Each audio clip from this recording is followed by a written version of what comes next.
Welcome back to the deep dive. And today we are not just looking at a law or a piece of history or a standard political maneuver. We are looking at what I think we can safely call the largest, most ambitious, and honestly, the most terrifying social experiment in the history of the human race. Yeah, it really is a massive topic. And when you say experiment, I mean, that is not a metaphor.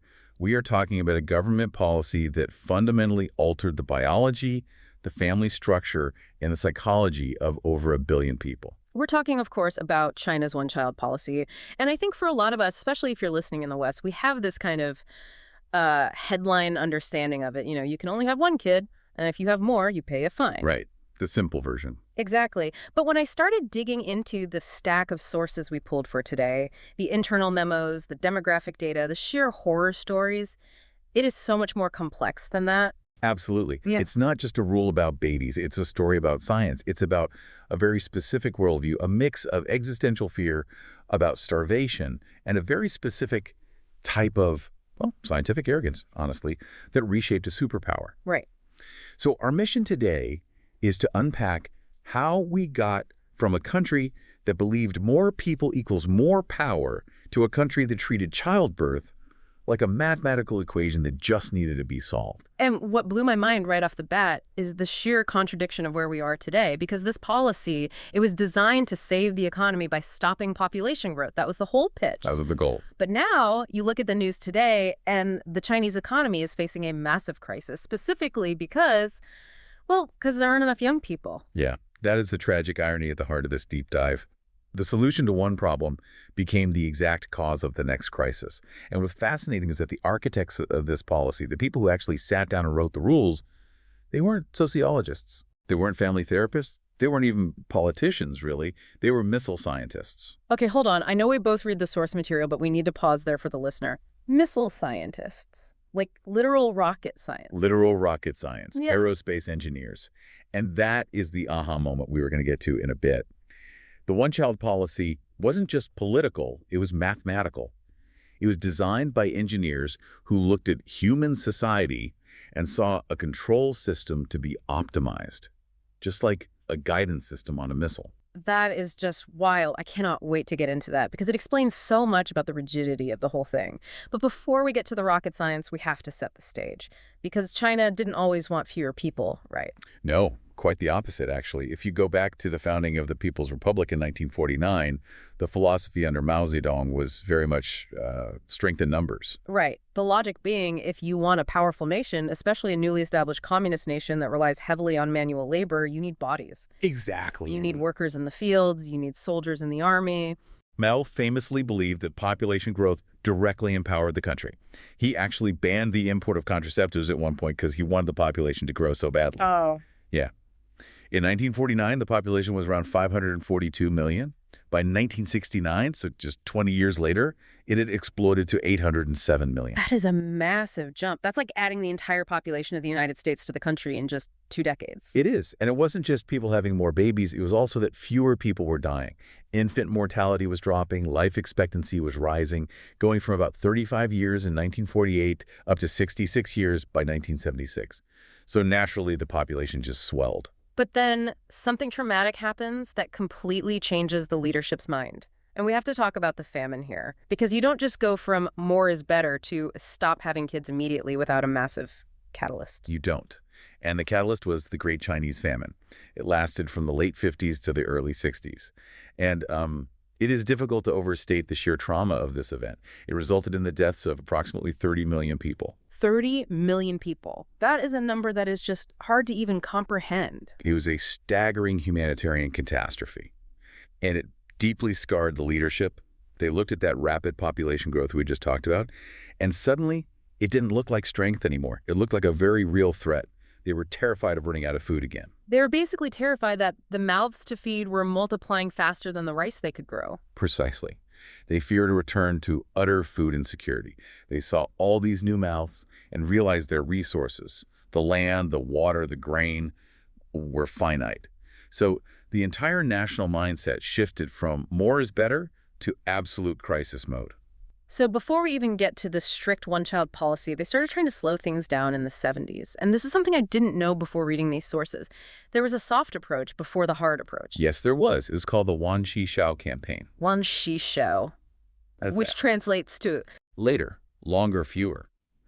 The government started a massive public campaign in the early 1970s encouraging people to marry later in life, wait longer between pregnancies, and have fewer children overall.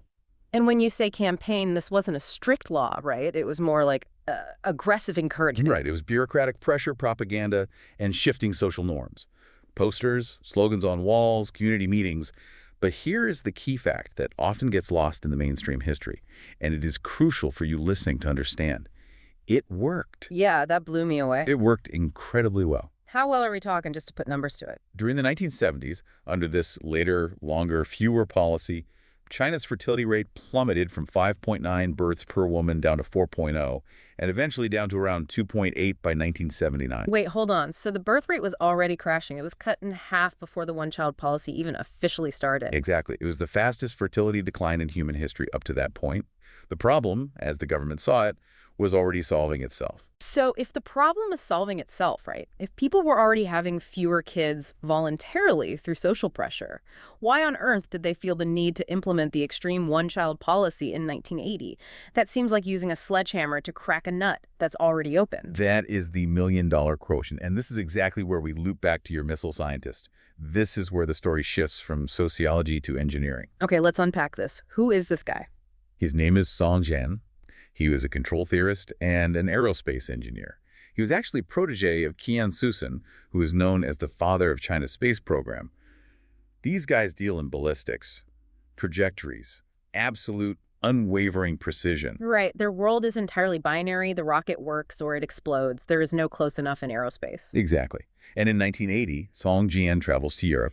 He visits the University of Twente in the Netherlands, and he discovers cybernetics and control theory. Okay, for the listener who isn't a mechanical engineer, what exactly is control theory? The best way to think of it is like your thermostat at home.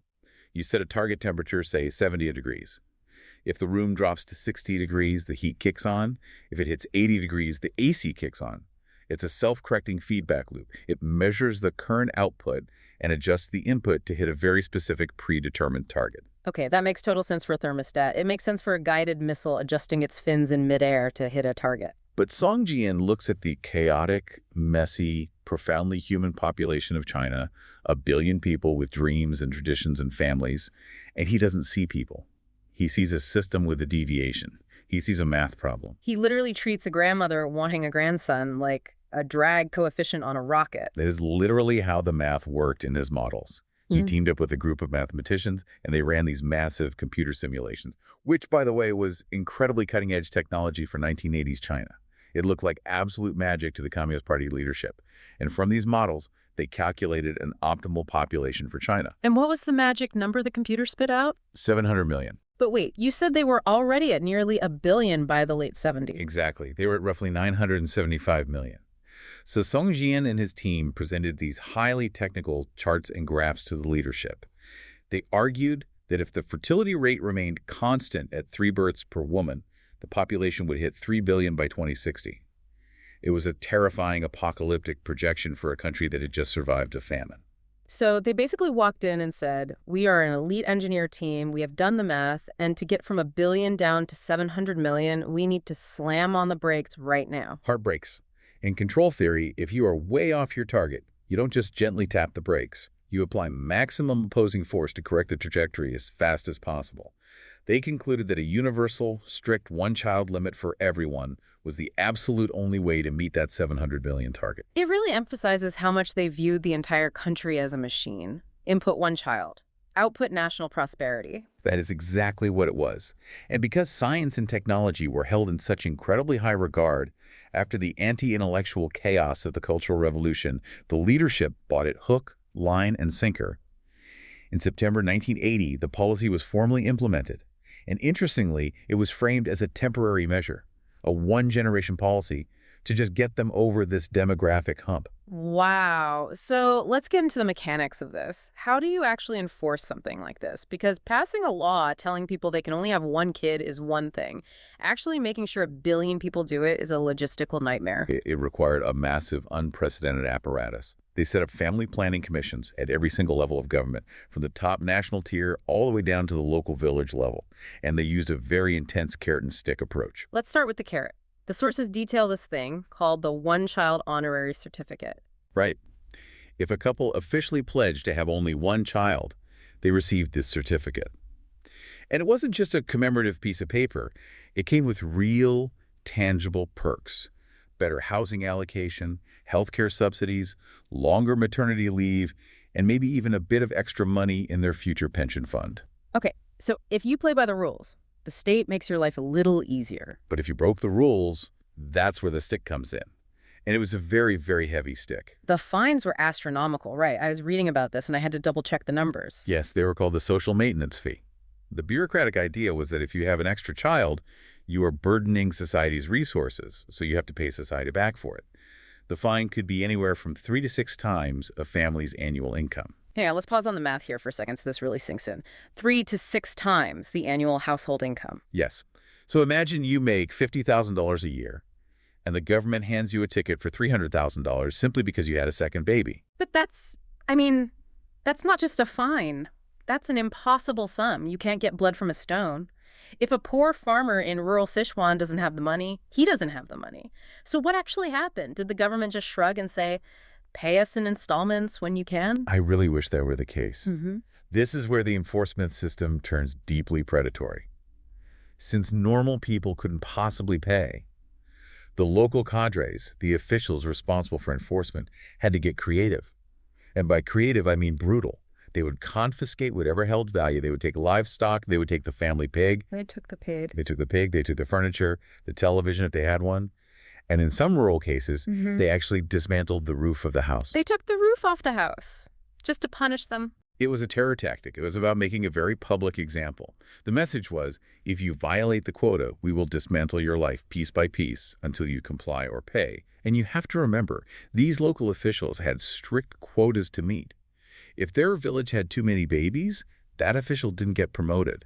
Their own livelihood was on the line. Wow. So the system weaponized the career ambition of the local middle manager against his own neighbors. Precisely. It pitted the community against itself. And this leads us to perhaps the most insidious, far-reaching part of the enforcement, the hukou system. We keep seeing this word in the documents, hukou, H-U-K-O-U, and I feel like for someone listening in the U.S. or Europe, it just translates to ID card, but it is so much more powerful than that, right? We need to explain why this specific tool was so devastating. Oh, it is much, much more than an ID. Think of the hukou as a strict internal passport system. Imagine if you were born in Ohio and your passport permanently said Ohio. You are legally allowed to live, work, and get benefits in Ohio. But if you move to New York, you are effectively an illegal immigrant in your own country. In your own country, just for crossing state lines. Yes. You can't send your kids to a New York public school. You can't go to a New York hospital and get subsidized care. You can't legally buy an apartment. That is the hukou. It fundamentally ties your civil rights and access to social services to your exact birthplace. Okay, so connect this back to the babies. If I have a second child, an unauthorized child, and I don't pay that massive $300,000 fine. The government simply refuses to issue the passport, the hukou.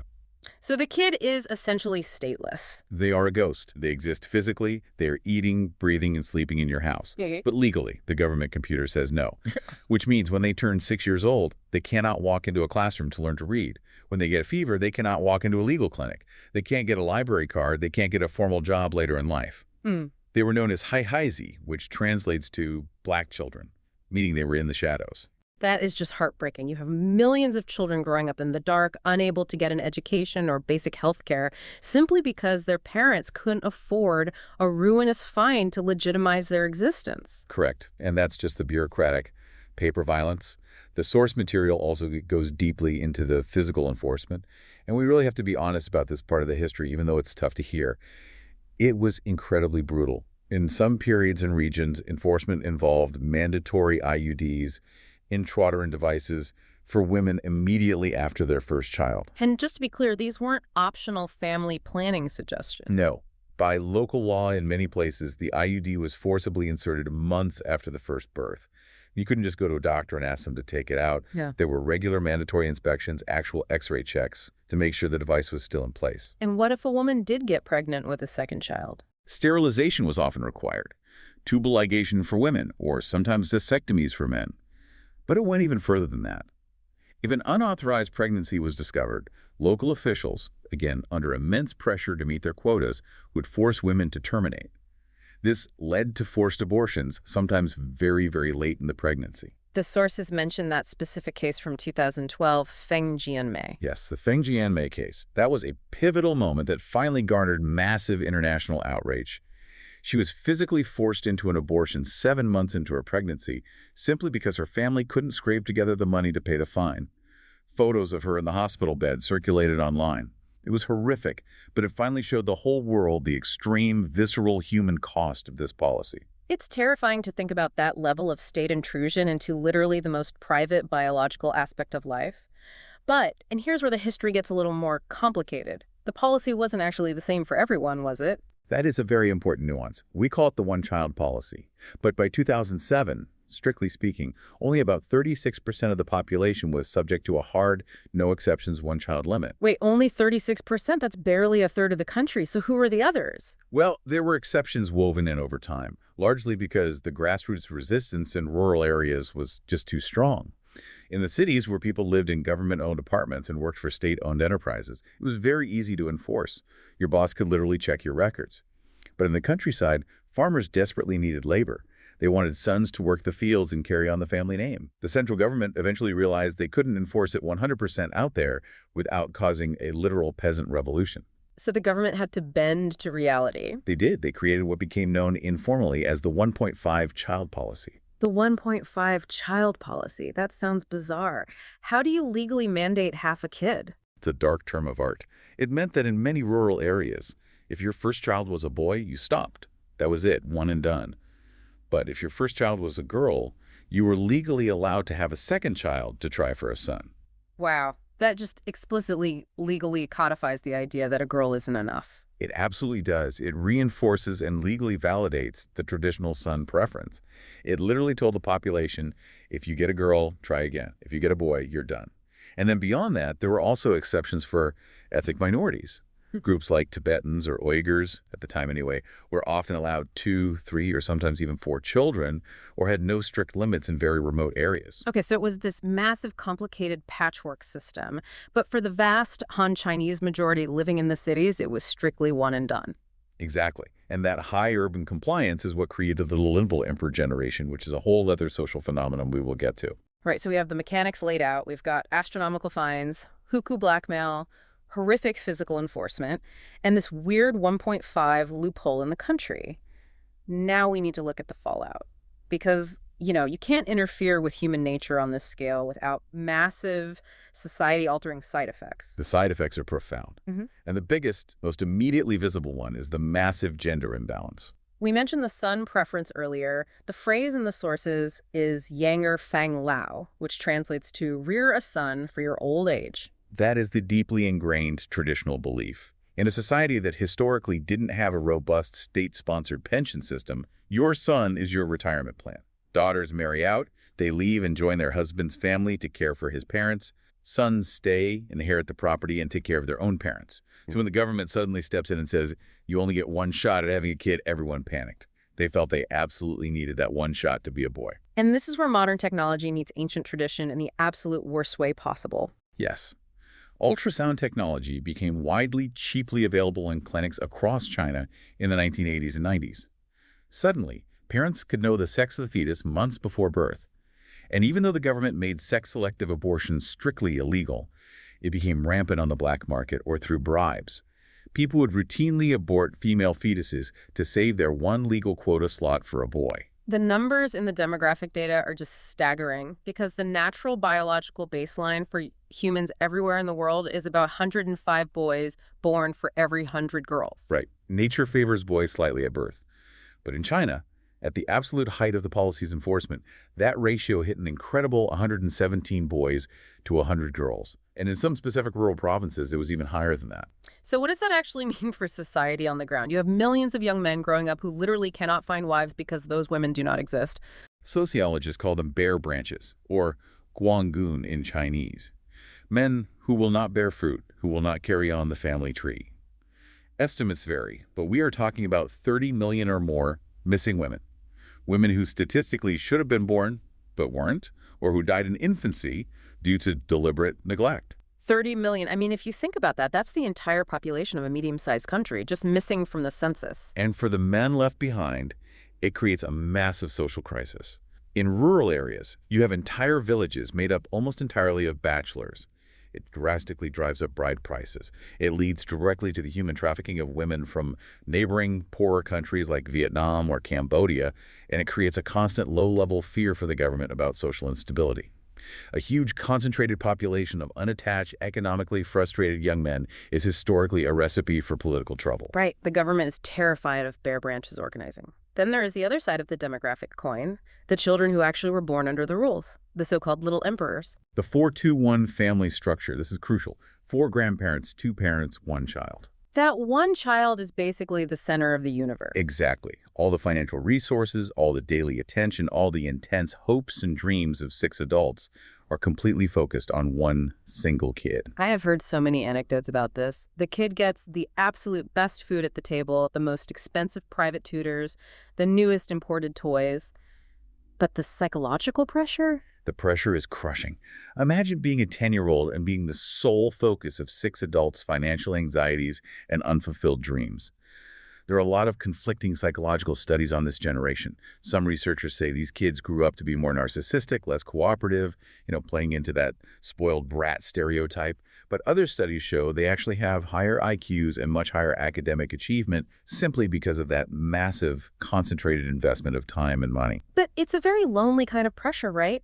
If you fail the college entrance exam, the entire family fails. There is no brother or sister to share the burden or succeed where you didn't. And that burden becomes very, very literal when those 6 adults get old. This is the 4-2-1 problem in reverse. Imagine being 35 years old. You and your spouse, who is also an only child, now have to financially and physically support 4 aging parents and potentially up to 8 aging grandparents, all on just 2 incomes. That's the economic nightmare we teased in the intro. The state pension system couldn't handle the load because historically the family was the pension system, but the state's own policy systematically dismantled the family. Precisely. You have a rapidly aging population, people living longer, and a dramatically shrinking young workforce to actually pay the taxes and provide the care for them. It's an inverted demographic pyramid, and that is exactly why the government finally started to panic. Right. So let's move to the last phase here, part 4, the reversal. The government looks at the math again and realizes, uh-oh, we severely overcorrected. They realize the demographic dividend, that temporary, massive boost to the economy you get from having very few dependent kids, and a huge bulge of working-age adults, that dividend was ending. They were suddenly staring down the barrel of a severe labor shortage and an unprecedented elder care crisis. So talk me through the timeline of the retreat. How did they walk this back? It started very slowly, very cautiously. In 2013, they relaxed the rules just a bit. They said if one parent in a couple was an only child, they were legally allowed to have 2 kids. And did that work? Did people jump at the chance? Not really. Yeah. The uptake was significantly lower than the government expected. Yeah. So sensing the urgency, in 2016 they went for the big policy shift, the universal 2-child policy. Everyone, regardless of background, can now have 2 kids. I remember reading the headlines back then. Everyone in the global financial press thought, here comes the massive Chinese baby boom. But the boom never came. There was a tiny, brief blip in the data for about a year, and then the steady decline just continued. So they panicked again. Yes. In 2021, they abruptly announced the 3-child policy. And then shortly after, in July 2021, they basically removed all limits entirely and actually started introducing incentives, cash handouts, cheaper state-run childcare, tax breaks, all to desperately try to get people to have more babies. And what happened? And silence. The birth rate just kept dropping. In 2022 and 2023, China saw record low births, hovering right around 9 million a year. To put that in perspective, that is roughly half of what it was just a few years prior. This is the part I really struggle to wrap my head around. The Communist Party of China is arguably one of the most powerful, capable organizations on Earth. They built a massive high-speed rail network across an entire continent in a decade. They built entire megacities from scratch. If they tell people, have babies, why aren't people listening? Because they broke the narrative. They succeeded too well. For 40 solid years, the state propaganda machine didn't just say, one child is a strict law. It said, one child is better. Posters everywhere showed happy, modern, wealthy couples with one beautiful daughter wearing nice clothes holding a university diploma. Right, they deliberately equated small families with being modern and civilized, and they painted large families as backward, rural, and poor. Exactly. And over 4 decades, that propaganda seeped deeply into the very bones of the society. You have an entire generation of young women now who look at the lives of their grandmothers, women who had 5 kids, ruined their bodies with labor, and had absolutely no life outside the domestic sphere, and these modern women say, no thank you, I want a career. So it's not just about the money, because I know raising kids there is notoriously expensive. It is incredibly expensive, yes. The cost of living in Chinese Tier 1 cities is astronomically high. The education competition, driven by that little emperor need to provide the absolute best tutors and schools, makes raising even one child a massive financial burden. But no, it's not just money. Women have fundamentally changed. They are highly educated. They have their own incomes. They have autonomy. They have zero desire to return to being viewed as baby-making machines for the state. So the fundamental mindset of what a good life is has completely shifted. You can't just flip a policy switch and say, okay, everyone, go back to the 1950s agrarian mindset. Exactly. People got very used to the dual-income, one-kid lifestyle. It affords a level of freedom and disposable income that is incredibly hard to willingly give up. You cannot spend 40 years drilling a hole in the bottom of a boat and then just hand someone a bucket and say, hey, fix it. The very concept of what a family is has been completely re-engineered. And this brings us right back to our missile scientists from the beginning. How so? The control theory idea. Yes. They thought of human beings as simple variables in an equation. If the population number is too high, turn the policy dial down. If the number is too low, just turn the dial back up. But humans aren't variables. We have memories, we have deep generational trauma, and we have cultural inertia. You simply cannot just turn a dial on a living culture and expect it to immediately obey. I want to briefly touch on one other legacy before we start to wrap this up, because it's very relevant to our Western listeners. International adoption. Because for a long time, particularly in the U.S., when people thought of international adoption, they almost immediately thought of Chinese baby girls. Yes, that was direct, tragic byproduct of the policy combining with that rural son preference. Families who felt forced to abandon their newborn daughters in hopes of trying again for a son often left them in public places to be found by orphanages. Tens of thousands of these girls were subsequently adopted internationally, building huge diaspora communities. But that era has officially ended too, hasn't it? It has. As the domestic supply of children has drastically shrunk due to the falling birth rates, and as national pride has risen on the global stage, the government has steadily tightened the rules. In 2024, they effectively ended the international adoption program for non-relatives entirely. It marks the definitive end of a very specific, painful chapter of this demographic history. So, looking at the big picture, let's try to sum this all up. The Chinese government still officially claims the policy was a triumph. They say it averted 400 million births. That is the official party line. They say, look, we saved the planet from 400 million extra people consuming resources, we helped the global climate, we stabilized our food supply, and we created the conditions for our economic miracle. But the demographic scholars we read, they push back hard on that narrative, don't they? They absolutely do. Demographers point to neighboring countries like Thailand or South Korea, which also saw massive, rapid drops in their fertility rates during the exact same period. And they did it without draconian laws or forced abortions, just simply through rapid economic development, urbanization, and educating women. The scholars argue that much of China's birth rate drop would have happened naturally anyway as the country got richer. The policy just artificially accelerated it with an immense amount of unnecessary human pain. So ultimately, they traded a short-term economic boom, the demographic dividend, for a long-term demographic nightmare. That is probably the most accurate way to describe it. They bought themselves 30 years of blisteringly fast economic growth, but the bill for that growth is finally coming due right now. It really leaves you with a heavy question to ponder. We talked about control theory, about treating millions of human lives like variables on a spreadsheet. And that is exactly the final provocation I'd leave the listener with today. We've seen that governments have proven, definitively, that they can turn the population tap off through brute force, strict law, and fear. But we are seeing right now, not just in China, but in Japan, in South Korea, in parts of Europe, can any government actually force the tap back on once the culture itself has changed? That is a chilling thought. You can use the law to stop life, but can you use the law to compel it? All the demographic evidence so far suggests the answer is a resounding no.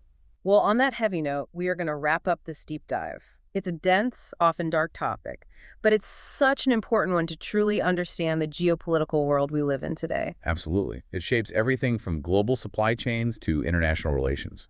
So, if you're listening, we'd love to have you think about this. How does state policy shape your own family history? Have a think about it. Thanks for taking this journey with us, and we'll catch you on the next deep dive. Thanks for listening. Goodbye.